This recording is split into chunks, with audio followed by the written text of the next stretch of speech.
Kids will soon be opening holiday gifts, and not to be alarmist, but sometimes aunts and uncles and grandmas and grandpas don't always pay as close attention to safety as moms and dads do. So we have to be more diligent, and probably a thing or two we can learn too.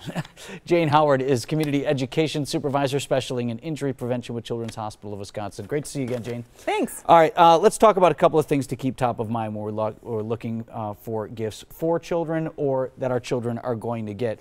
One thing is that you always talk about is having age-appropriate gifts. So the label is, you know, there's a reason it's ages 4 to whatever for a reason. Right, and if it says, you know, don't give it to a child under 3, just, you know, heed that warning. What's challenging sometimes is if you have an 8 to 10-year-old who it's okay to have those toys with smaller parts, and then you have a toddler in the house who it's not appropriate. So you have to keep those, you know, those two things apart and keep them make sure they clean up their toys, the older children, keep them away from the younger ones, you know, just be careful of that. What's the primary concern there? Choking hazards?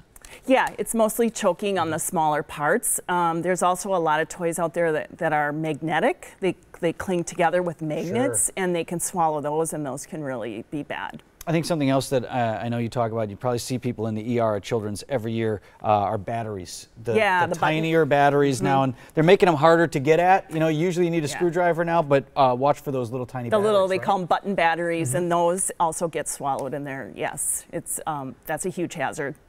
Let's talk about if you're getting a gift or your child gets a gift, bike, scooter, things like that.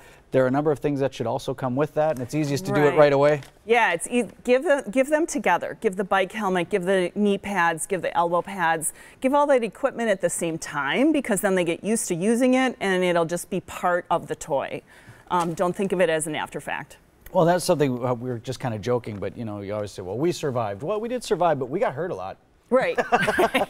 Right. We had a lot of injuries, so that's what we're trying to avoid. We want the kids to have fun and be safe, and use those toys and have a lot of fun, but be safe doing it.